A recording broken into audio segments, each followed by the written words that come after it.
नमस्कार। ज्योतिष शास्त्र में श्रद्धा और विश्वास रखने वाले सभी जातकों का पारलौकिक जगत चैनल में बहुत बहुत स्वागत है।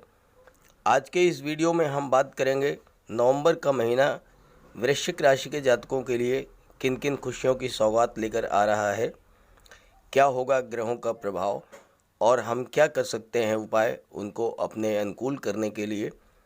सबसे ख़ास बात यह है कि दो महत्वपूर्ण ग्रह शनिदेव और देवगुरु दोनों ही मार्गी हो चुके हैं और ऐसे में आपके जो भी काम रुके हुए थे अब वो सारे काम पूरे होंगे और हर कार्य स्पीड अप होगा। दूसरी बात, देवगुरु का परम दुर्लभ राजयोग आपके कुंडली में बन रहा है, तो इस पर विशेष चर्चा करेंगे। बात करेंगे आपके इनकम, आपकी आय, आपके लाभ, आपकी बचत, आपके पारिवारिक सुखों के बारे में, संतान और शिक्षा के बारे में, रोग, ऋण और शत्रुओं के बारे में, पारिवारिक जीवन, लव, रोमांस के बारे में, भाग्य के बारे में और कर्म क्षेत्र के बारे में। तो चलिए एक एक बिंदु पर विस्तार से चर्चा करेंगे। पहले देखते हैं आपकी ग्रह स्थितियां क्या हैं और वीडियो के अंत में हम आपके उपाय और सावधानियां भी बताएंगे और आपके कमेंट्स को भी रिप्लाई करेंगे। तो चलिए वीडियो शुरू करते हैं। तो ये है वृश्चिक राशि के जातकों की कुंडली। आपके लग्न के स्वामी हैं मंगल, जो कि कुंडली के द्वादश भाव में गोचर कर रहे हैं। शुक्र आपके धन भाव में गोचर कर रहे हैं। देवगुरु कुंडली के पराक्रम भाव में नीचभंग राजयोग का निर्माण कर रहे हैं। 21 नवंबर को देवगुरु चतुर्थ भाव में गोचर करेंगे और परम दुर्लभ राजयोग का निर्माण करेंगे। सप्तम भाव में राहु का गोचर है और लाभ भाव में बुध का गोचर है। बुध 2 नवंबर को द्वादश भाव में गोचर करेंगे और उसके बाद 21 नवंबर को लग्न भाव में गोचर करेंगे। तो लाभ भाव के स्वामी का लग्न भाव में गोचर अपने आप में बहुत बड़ी घटना है और वो आपको महाधनी बना देगी। सूर्य भी 16 नवंबर को लग्न भाव में गोचर करेंगे। सबसे बड़ी बात कि दो बड़े ग्रहों के राजा सूर्य, जो कि तुला राशि में नीच के हो रहे थे, अब अपनी नीच की स्थिति से बाहर निकल करके 16 नवंबर को वृश्चिक राशि में गोचर करेंगे और आपके लग्न भाव में उपस्थित होंगे। ऐसे ही देवगुरु, जो कि मकर राशि में नीच के हो रहे थे, अब वो कुंभ राशि में गोचर करेंगे, नीच की स्थिति से बाहर आएंगे। और दो बड़े ग्रहों का नीच की स्थिति से बाहर आना नवंबर महीने के लिए बहुत ही शुभ की संकेत है, बहुत ही लाभ की स्थितियां बना रहा है आपके जीवन में। तो आइए एक एक बिंदु पर चर्चा करते हैं। आपके लग्न के स्वामी हैं मंगल, जो कि कुंडली के द्वादश भाव में गोचर कर रहे हैं और मंगल पूरे महीने द्वादश भाव में ही गोचर कर रहे हैं। मंगल पराक्रम, साहस, शौर्य और ऊर्जा के कारक हैं और लग्न के स्वामी मंगल आपके साहस, पराक्रम, शौर्य और ऊर्जा में वृद्धि करेंगे। लेकिन मंगल चूंकि उग्र ग्रह हैं, इसलिए क्रोध और उग्रता भी बढ़ेगी। साथ ही आप में क्विक डिसीजन की क्षमता भी आएगी और जल्दबाजी भी आप कार्यों में करेंगे। ऐसे जातकों को सेना, पुलिस, पैरामिलिट्री फोर्सेज में बहुत अधिक सफलता प्राप्त होती है। अपने पराक्रम और साहस से समाज में अपना प्रभाव स्थापित करेंगे और कार्य क्षेत्र में आप किसी का दबाव बर्दाश्त नहीं करेंगे। ऐसे जातक स्पष्टवादी होते हैं और मंगल के प्रभाव से ज़्यादा उम्र हो जाने पर भी युवा प्रतीत होते हैं। मंगल भूमि के कारक हैं और आपको अचल संपत्ति का लाभ प्रदान करेंगे। विरासत में भी अचल संपत्ति आपको मिल सकती है। सामान्य तौर पर ऐसे जातक धनवान होते हैं और कार्य क्षेत्र में अपनी मेहनत के बल पर धन अर्जित करते हैं। मंगल के प्रभाव से चिकित्सा के क्षेत्र में भी गहरी रुचि होगी। आप डॉक्टर, सर्जन, कंपाउंडर या नर्सिंग के क्षेत्र में सफलता अर्जित करेंगे। और आपका खुद का नर्सिंग होम हो सकता है, हॉस्पिटल हो सकता है, क्लिनिक हो सकता है, पैथोलॉजी लैब हो सकती है, मेडिकल स्टोर हो सकता है और दवा निर्माता कंपनी भी आप शुरू कर सकते हैं। साथ ही इंजीनियरिंग के क्षेत्र में भी आपको सफलता मिलेगी, विशेष करके इलेक्ट्रिकल और मैकेनिकल इंजीनियरिंग के क्षेत्र में। आइए अब धन की बात कर लेते हैं। कुंडली का एकादश भाव लाभ भाव कहा जाता है और एकादश भाव से हर तरह के लाभ का विचार किया जाता है। धन का लाभ, संतान का लाभ, शिक्षा का लाभ। और लाभ भाव के स्वामी हैं बुध, जो कि 2 नवंबर को कुंडली के द्वादश भाव में गोचर करेंगे और सूर्य के साथ बुधादित्य योग का निर्माण करेंगे। बुधादित्य योग अत्यंत श्रेष्ठ राजयोग है और ये द्वादश भाव में बन रहा है। द्वादश भाव विदेश का भाव होता है, तो आपको विदेश से बहुत अधिक धन प्राप्त होगा। विदेश से अगर आपका एक्सपोर्ट इंपोर्ट का बिजनेस है, आपको उसमें लाभ होगा। और साथ ही साथ आप विदेश में जाकर के सेटल भी हो सकते हैं। हायर एजुकेशन के लिए भी आप विदेश जा सकते हैं। विदेश का मतलब यहाँ पर हमेशा ध्यान रखें कि अपनी मातृभूमि से 100, 200, 400 किलोमीटर दूर देश के भीतर दूसरे स्टेट में, दूसरे शहर में अगर आप सेटल होते हैं तो उसे विदेश माना जाएगा। 16 नवंबर के बाद सूर्य आपके लग्न भाव में गोचर करेंगे और बुध भी 21 नवंबर को, और एक बार फिर से आपके लग्न भाव में बुधादित्य राजयोग का निर्माण होगा। यहाँ पर केतु भी गोचर कर रहे हैं और केतु की विशेषता है कि वो किसी भी चीज़ की महत्वाकांक्षा को बहुत अधिक बढ़ा देते हैं। चूँकि बुध लाभ भाव के स्वामी हैं तो धन की इच्छा को बहुत अधिक बढ़ा देंगे। और बुध चूँकि बुद्धि से जुड़े कार्यों को करते हैं, बुद्धि के कारक हैं, तो जो जातक शिक्षक हैं, वकील हैं, लेखक हैं, कवि हैं या पब्लिशर हैं, बुक सेलर हैं या कोर्ट कचहरी के कर्मचारी हैं, उन्हें बहुत अधिक लाभ होगा। जो व्यक्ति कोई व्यापारिक प्रतिष्ठान चला रहे हैं या कोई इंडस्ट्री, कोई फैक्ट्री, कोई आढ़त या कोई इस तरह का कार्य कर रहे हैं, उन्हें भी बहुत बड़ा लाभ होगा। बुध एकादश भाव के स्वामी हैं और बुध जो हैं द्वादश पंचम भाव पर बुध की दृष्टि पड़ेगी और बुध और देवगुरु बहुत ही गहरे मित्र हैं। और बुध जो हैं वो बुद्धि, ज्ञान, इंटेलिजेंस, स्किल के कारक हैं। तो छात्रों के लिए भी ये समय बहुत बेहतर है। जो छात्र आईटी सेक्टर, सॉफ्टवेयर, कंप्यूटर या इंजीनियरिंग या मैनेजमेंट की पढ़ाई कर रहे हैं, उन्हें जॉब के भी प्रबल योग बन रहे हैं। देखिए, सरकारी नौकरी के योग पर मैंने एक वीडियो बनाया है, उसका लिंक मैं दे दूंगा डिस्क्रिप्शन बॉक्स में। वहाँ से और भी योग बनते हैं, उससे आप समझ लीजिएगा। सबसे महत्वपूर्ण योग है बुधादित्य योग, और बुधादित्य योग आपके लग्न भाव में बन रहा है, द्वादश भाव में भी बन रहा है। आपको विदेश में भी जॉब मिल सकता है और स्वदेश में भी आपको जॉब मिल सकता है। बुधादित्य योग सरकारी नौकरी का प्रबल योग है।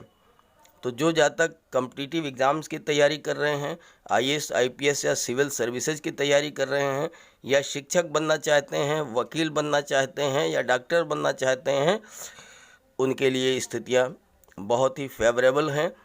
नवंबर का महीना उनके लिए बहुत ही सफलता के नए नए द्वार खोलने वाला है।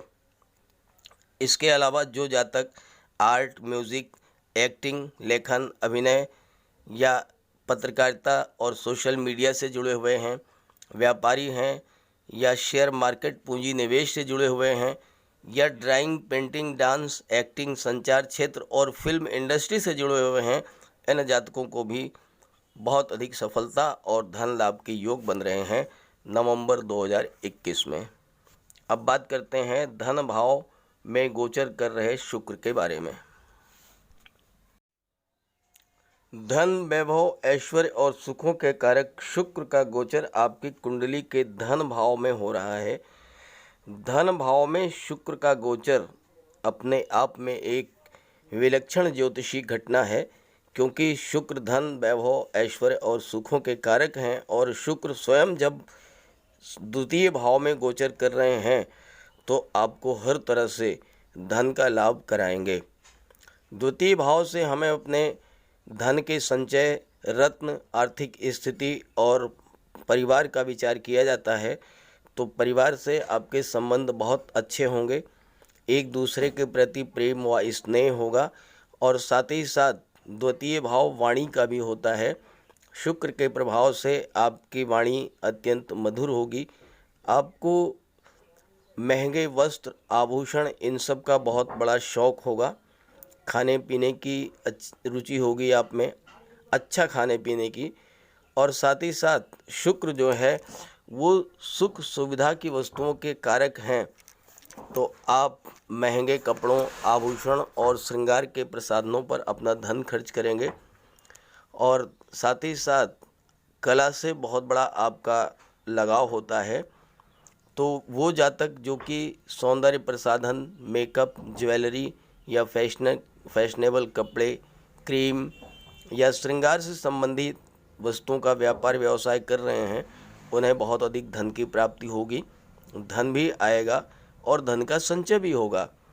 शुक्र सुख सुविधा के कारक हैं और सुख सुविधा से संबंधित जो वस्तुएं हैं, टीवी है, फ्रिज है, कूलर है, सोफ़ा है, वाहन है, इन सब के कार्य व्यवसाय से जो लोग जुड़े हुए हैं उन्हें भी बहुत बड़ा लाभ होगा।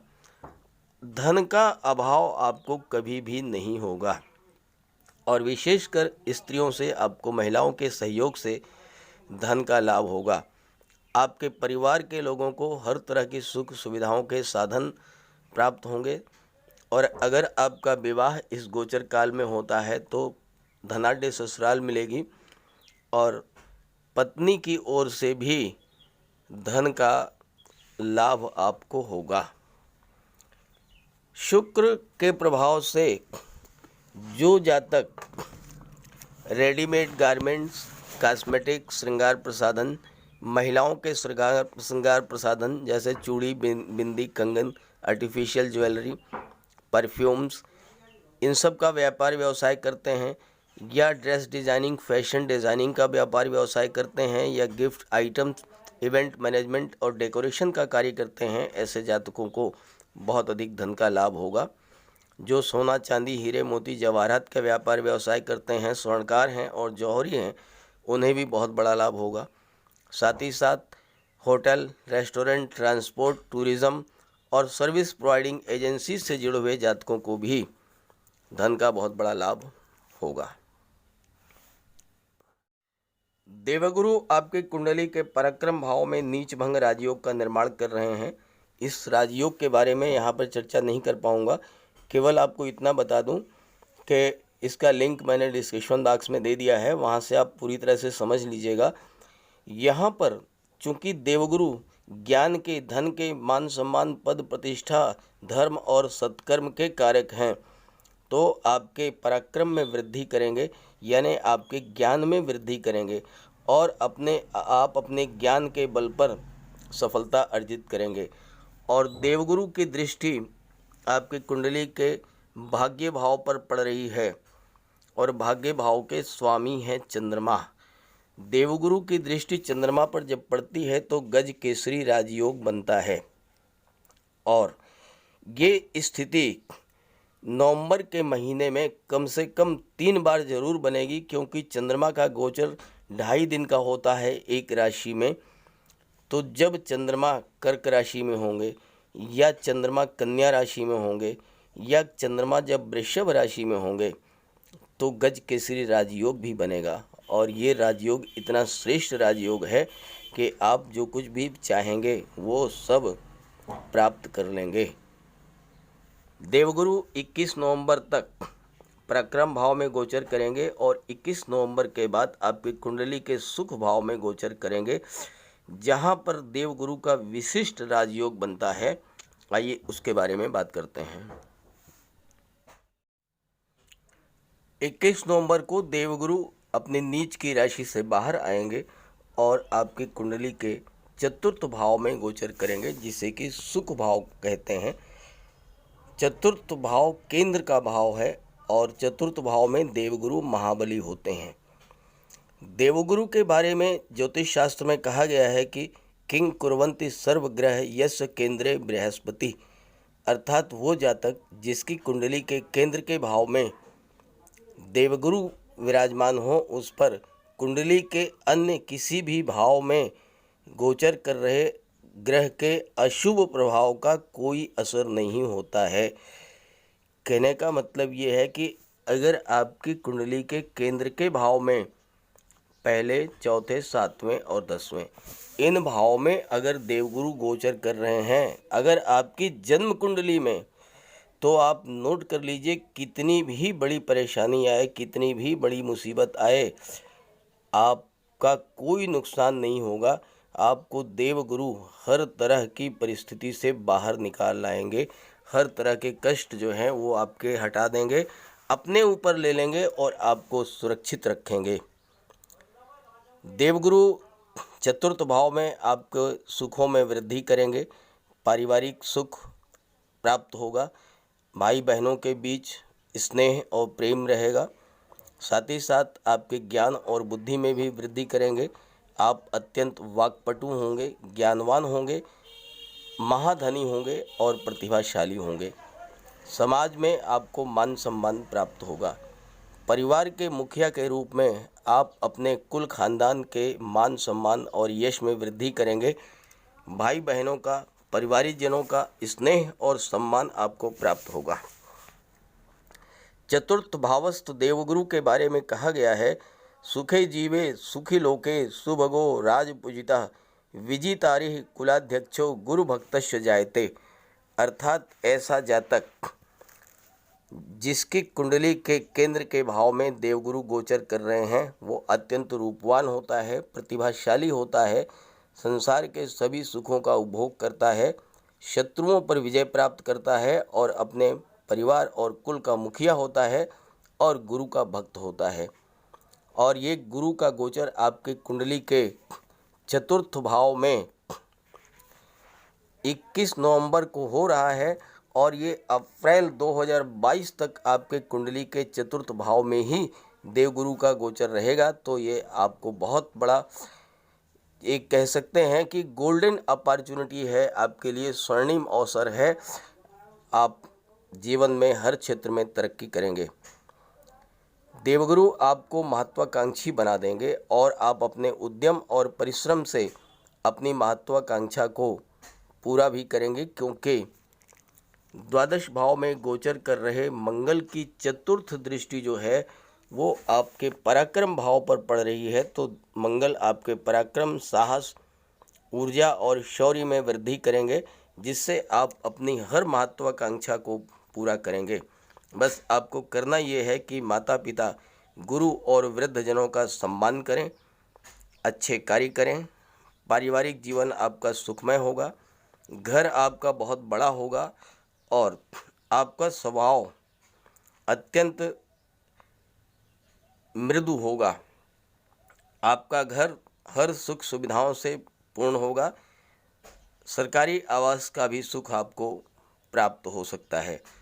देवगुरु की कृपा से आप किसी ऐसे पद पर होंगे जहां पर पब्लिक से सीधा संपर्क आपका होगा, यानी या तो आप सरकारी नौकरी करेंगे और या फिर राजनीति में उच्च पद को प्राप्त करेंगे। और ज़्यादा संभावना है कि आप सरकारी नौकरी करेंगे, क्योंकि आपकी कुंडली में बुधादित्य योग लग्न भाव में ही बन रहा है।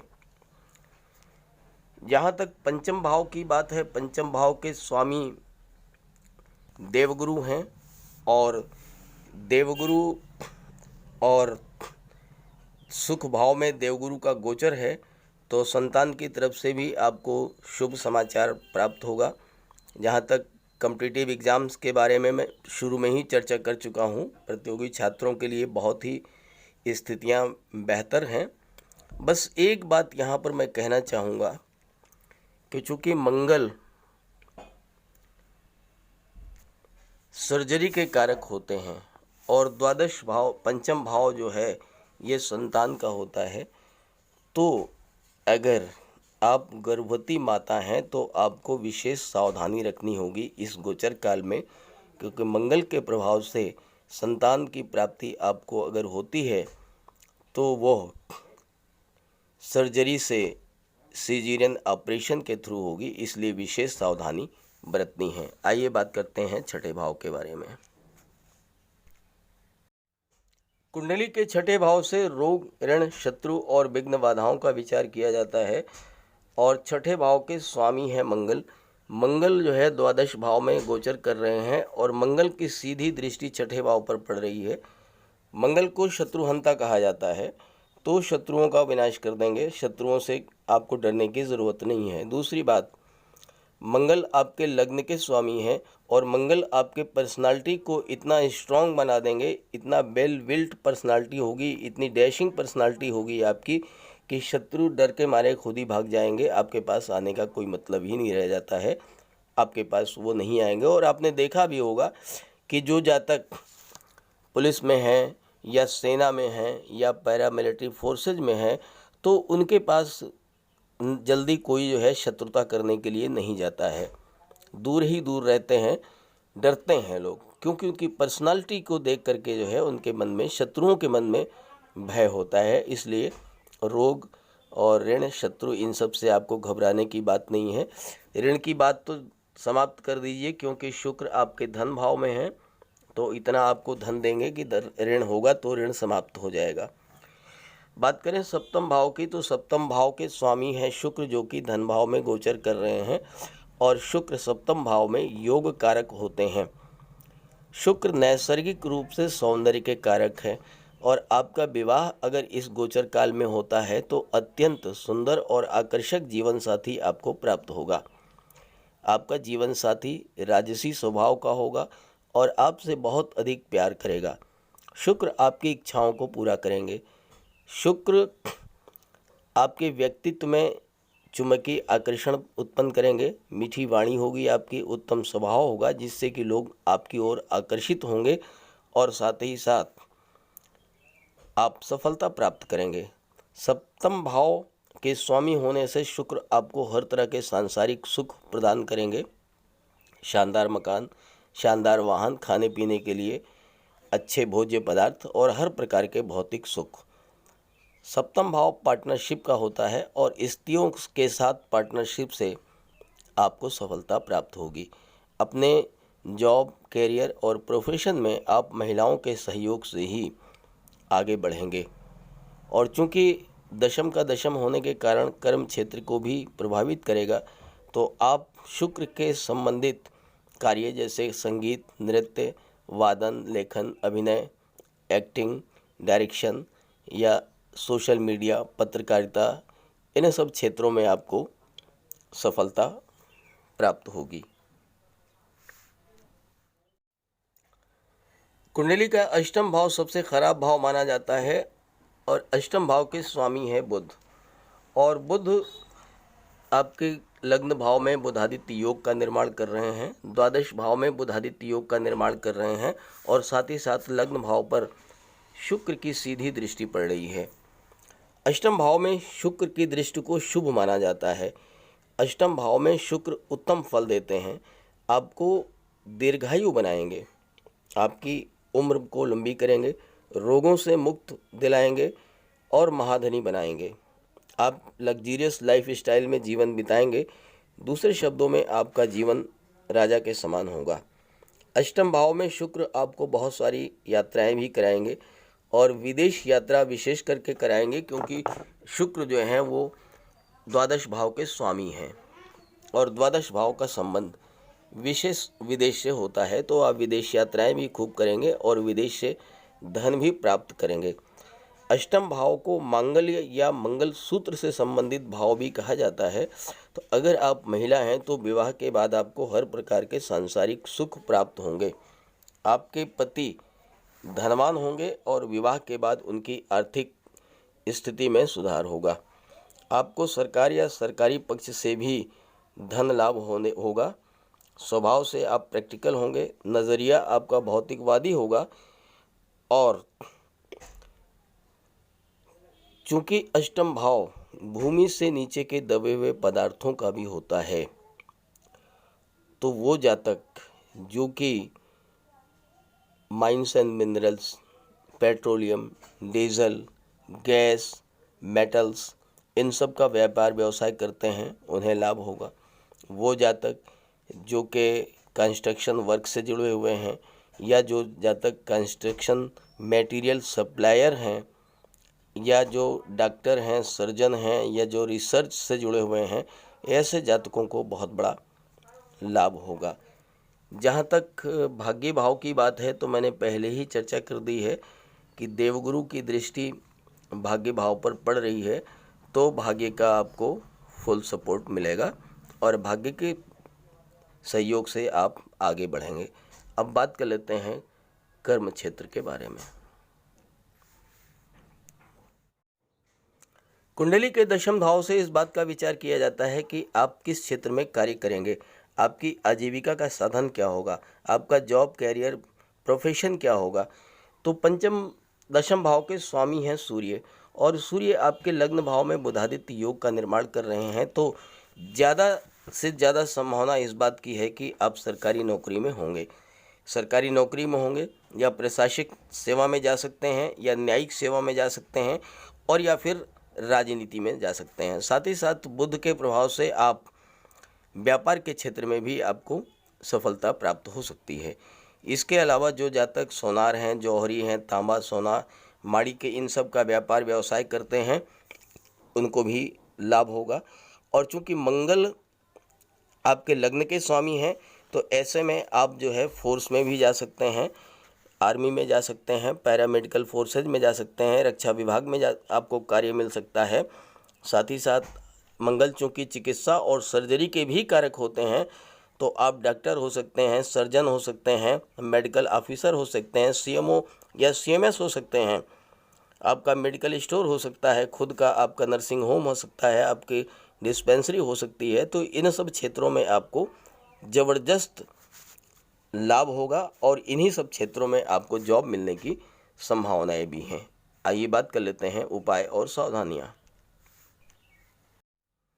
बात करें सावधानियों की, तो आपको विशेष करके मंगल और सूर्य का उपाय करना होगा, सावधान रहना होगा। क्योंकि मंगल जो है वो द्वादश भाव में गोचर कर रहे हैं, और द्वादश भाव अस्पताल का होता है। तो मंगल चूँकि सर्जरी के कारक हैं, ब्लड के कारक हैं, दुर्घटनाओं के कारक हैं, तो इसलिए आपको वाहन चलाते समय विशेष सावधानी रखनी होगी।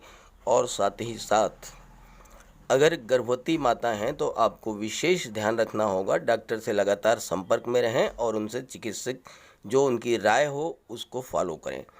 सूर्य तुला राशि में नीच के हो जाते हैं और 16 नवंबर तक नीच की स्थिति में रहेंगे। सूर्य पिता के कारक हैं, तो पिता को भी कोई कष्ट हो सकता है, तो सूर्य का भी उपाय कर लें। आदित्य हृदय स्तोत्र का पाठ करें, सूर्य नमस्कार करें, सूर्य को अर्घ्य दें। मंगल के लिए बजरंगबली की उपासना करें, उनके मंदिर में जाएं, उनके चरणों का सिंदूर अपने मस्तक पर धारण करें, हनुमान चालीसा का पाठ करें, चांदी की एक चेन धारण करें। मंगलवार को हो सके तो मिष्ठान का दान करें गरीबों को, और पक्षियों को मीठे चावल खिलाएं। तो इन उपायों से आपको राहत मिलेगी। जहाँ तक आपके कमेंट्स की बात है, तो मैं 1 नवंबर के बाद आपको कुंडली का विश्लेषण करके आपकी समस्याओं का समाधान आपको बताऊंगा। आप अपना जन्म स्थान, जन्म का समय, जन्म की तारीख और आपकी क्या समस्या है, ये कमेंट बॉक्स में पोस्ट कर दीजिए। मैं उसे 1 नवंबर के बाद से उसको टेकअप करूंगा। तो सभी ग्रहों की कृपा दृष्टि आप पर बनी रहे, इसी भावना के साथ आप सभी का बहुत बहुत धन्यवाद। नमस्कार।